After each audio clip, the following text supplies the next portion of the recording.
ہانڈی نہیں جلتی، سالن جلتا ہے. ٹھیک ہے. تو اس طرح کی جو مختلف باتیں ہوتی ہیں جس کو جیسے ہم لوگ فیوچر میں ایک ڈاکٹر جو ہے ابھی فیوچر میں اس نے بننا ہے، ابھی اس نے MBBS میں داخلہ لیا ہے، تو ہم ابھی سے اسے ڈاکٹر صاحب کہنا شروع کر دیتے ہیں، تو اسے مجاز مرسل کہتے ہیں. جیسے میں ابھی ایک لیکچرر ہوں، ٹھیک ہے، لیکن لوگ مجھے پروفیسر بلاتے ہیں، تو مجھے مجاز مرسل کے طور پر پروفیسر بلاتے ہیں. کیوں؟ کیونکہ میں مستقبل میں پروفیسر بننے والا ہوں، میری اگلے اسکیل میں پروموشن ہونی ہے، میں نے پروفیسر بن جانا ہے، بٹ لوگ مجھے ابھی سے پروفیسر کرتے ہیں، تو یہ مجاز مرسل ہے. ایک جج صاحب جو ریٹائر ہو گئے ہیں لیکن پھر بھی لوگ اسے جج صاحب بھی کہتے ہیں، تو وہ مجاز مرسل ہے. یعنی فیوچر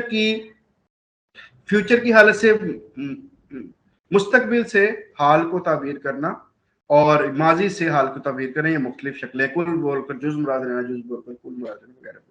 اب جب کسی چیز کا کنایا کیا جائے، بات اس طرح کی جائے کہ اس میں تھوڑا سا اشارہ ہو کسی چیز کے بارے میں، تو اسے کنایا کہتے ہیں. گھر کے تاریک و تیرا زندہ ہے، دل سخت دل تنگ یوسف جاں ہے. تو یہ والا شعر کہ گھر اس طرح تاریک ہے، گھر ہے کہ بلکہ گھر اس طرح کا ہے جیسے ایک تاریک و تیرا مطلب نہایت اندھیرے والا، زندہ یعنی قید خانہ ہو. اور یوسف جان کی جو یوسف جان یعنی کہ دل کے عزیز کی تو دل بہت تنگ ہے. یہ اگلا ہے، بلبل چہک رہا تھا ریاض رسول میں. بلبل چہک رہا تھا ریاض رسول ریاض مطلب شہر، ریاض رسول حضور علیہ الصلوۃ والسلام کے شہر میں بلبل چہک رہا تھا. اب بلبل چہکنا کا دونوں مطلب لیے جا سکتے ہیں. ایک تو بلبل وہاں پہ موجود تھا اور وہ چہک رہا تھا، لیکن شاید بلبل کے بارے میں بات کیوں کرے گا، بلکہ اس نے بلبل سے مراد ایک شاعر کو، ایک فرد کو لیا ہے کہ جو کہ بڑے خوش لحانی سے، بڑے اچھی آواز میں حضور علیہ الصلوۃ والسلام کی تعریف و توصیف کر رہا تھا. تو یہ ایک استعارہ ہے. دیکھیں، ایک بلبل لفظ بول کے انہوں نے پورے ایک فرد کا ذکر کیا ہے. تیسرا دیکھیے، گرمی کا روز جنگ کی کیوں کروں بیان، ڈر ہے کہ مثل شمع نہ جلنے لگے زبان. ڈر ہے کہ شمع کی طرح میری زبان نہ جلنے لگ جائے. تو دیکھیں، شمع کی طرح، شمع یعنی کینڈل کی طرح میری زبان نہ جلنے لگ جائے. اب اردو میں کچھ اصناف بھی استعمال ہوتی ہیں، جیسے صنف تضاد، صنف کلمی، صنف مبالغہ، سنت تضاد، جب دو الفاظ کو ایک دوسرے کے الٹ لایا جائے. سنت تلمی، یہ والی آپ لوگوں نے اپنے انٹر میں پڑھی ہوگی، جب کسی تاریخی واقعے کے بارے میں اشارہ دیا جائے، ذکر کیا جائے جس سے پورا واقعہ ذہن میں آ جائے، اسے سنت تلمی کہتے ہیں. سنت مبالغہ ایسی صنف جس میں بات کو بڑھا چڑھا کے پیش کیا جائے، پنجابی میں کہتے ہیں چھڑنا، جس میں بات کو چھوڑا جائے، بات کو حقیقت سے بڑھایا جائے، اسے سنت مبالغہ کہتے ہیں. جیسے گرمی سے مضطرب تھا زمانہ زمین پر، بن جاتا تھا جو گرتا تھا دانا زمین پر. یعنی گرمی سے ہر پورا زمانہ زمین پر بے چین تھا، اور اتنی زیادہ گرمی تھی کہ جو بھی دانا زمین پر گرتا تھا وہ بھن جاتا تھا. یہ سنت مبالغہ ہے. یہ واقعہ کربلا کے بارے میں یہ شعر ہے، اور یہ مرثیہ سے لیا گیا ہے. سنت امراۃ النذیر ایسی سنت جس میں ایسے الفاظ لائے جائیں جو ایک ہی قسم سے تعلق رکھتے ہیں اور ہمارے ذہن میں کسی خاص چیز کا سما بندھ جائے. جیسے اگر ہم لوگ گلشن کی بات کریں تو اس میں بلبل آ جائے، پھول آ جائے، اس میں سیاد آ جائے، اس میں ٹہنی آ جائے، اس میں گھاس آ جائے، تو یہ ساری مراد النذیر ہے. ابھی اس میں سے کچھ چیزیں میں یہ اسکپ کر رہا ہوں. یہ اسکپ کیوں کر رہا ہوں؟ کیونکہ یہ آپ سے اتنی زیادہ وہ نہیں ہے. ٹھیک، اب یہ والا دیکھیے 63، یہ بالکل وہی سوال ہے. نان شعیر جو کی روٹی کو بولتے ہیں، ٹکسالی زبان فصیح و مستند زبان کو بولتے ہیں. آگے کچھ اس طرح کے سوال آپ کو پیپر میں آ سکتے ہیں. عروج اقبال کس کی کتاب ہے؟ تو یہ افتخار صاحب کی، ڈاکٹر افتخار صدیقی کی کتاب ہے عروج اقبال. اس کے بعد ہے جی آگے پھر وہی شعر آ جاتا ہے کہ اس میں دیکھیے کون سا، زیر زمین سے آتا ہے جو گل سو زر بکف، قارون راستے میں لٹایا خزانہ کیا. اب شعر کا مطلب دیکھ لیجئے. یہ جو بھی پھول زمین کے نیچے سے نکل کے آتا ہے وہ اس طرح ہوتا ہے جیسے اس کے ہاتھ میں سونا ہے. کیا قارون نے